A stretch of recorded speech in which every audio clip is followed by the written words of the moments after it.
விடுதலை போராட்ட வீரர், தகைசால் தமிழர், மணல் கொள்ளை எதிர்ப்பு போராளி ஐயா நல்லக்கண்ணு அவர்கள் கடந்த 25ஆம் தேதி தன்னுடைய சிந்தனையை நிறுத்தி கொண்டு நம்மை விட்டு பிரிந்தார். ஐயா நல்லக்கண்ணு அவர்கள் கடந்த 20 ஆண்டுகளுக்கு மேல் சட்டவிரோத மணல் கொள்ளை எதிர்த்து தொடர்ந்து போராடி வந்தவர். தாமிரபரணி ஆற்றில் மணல் கொள்ளையை தடுத்து நிறுத்த நீதிமன்றத்தில் தானே வாதாடியும் ஸ்ரீவைகுண்டத்தை அணையை தூர்வாருவோம் என்ற பெயரில் மணல் கொள்ளை நடந்த பொழுது எங்களை போன்றோரெல்லாம் இணைத்து கொண்டு அதை தடுத்து நிறுத்தி நிலைமையை மாற்றியவர்.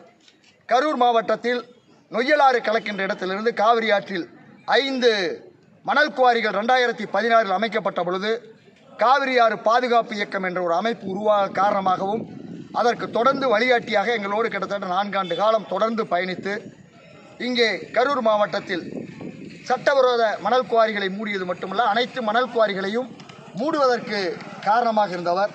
போராட்டத்தின் போது பலரும் கேட்கின்ற கேள்வியான ஆற்று மணல் குவாரிகளை மூடிவிட்டால் வீடுகள் கட்ட என்ன செய்வது என்ற கேள்விக்கு அப்பொழுதும் சரி இப்போது வரை அவர் காலம் முழுக்க ஆற்று மணலும் வேண்டாம், மலைகளை உடைத்து பாறைகளை உடைத்து செய்யக்கூடிய செயற்கை கல்மணலும் வேண்டாம், வெளிநாட்டு இயற்கை ஆற்று மணலை இறக்குமதி செய்ய வேண்டும் என்ற கோரிக்கையை தொடர்ந்து முன்வைத்து வந்தார். இன்றைய நிலையில் ஐயா அவர்கள் நம்மை விட்டு பிரிந்து விட்டார்கள். தமிழக அரசு அவருக்கு அரசு மரியாதை செலுத்தியது, அதை வரவேற்கின்றோம்.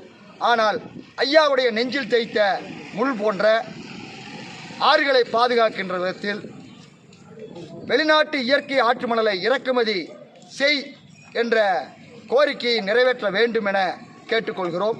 அது மட்டுமல்ல, ஏற்கனவே இங்கிலாந்தில் பிறந்து 5 மாவட்ட மக்களுடைய வாழ்வாதாரத்தை காப்பாற்றியவர் முல்லை பெரியார் அணை கட்டி பென்னி குயிக் அவர்களுக்கு இன்னைக்கு வரைக்கும் மக்கள் அவருடைய பெயரை வைத்து அவருக்கு நினைவு மன்றம் உட்பட பல்வேறு செயல்களை தமிழக அரசு செய்து வருகிறது.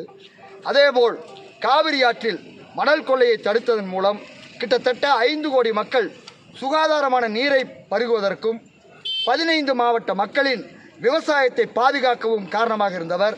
அதில் முதன்மையாக இருந்தவர் ஐயா நல்லக்கண்ணு அவர்கள். கரூர் மாவட்டத்தில் அவர் மணல் கொள்ளை எதிர்த்த போராட்டத்தில் தொடர்ந்து 4 ஆண்டு காலம் இருந்ததனுடைய நினைவாக அவருக்கு கரூர் மாவட்டத்தில் குறிப்பாக புகழூர் வேலாயுதபாளையத்தில் அவருக்கு மணிமண்டபமும் அவருக்கு உருவச்சிலையும் தமிழக அரசு சார்பில் அமைக்க வேண்டும் என்ற கோரிக்கையை முன்வைக்கின்றோம்.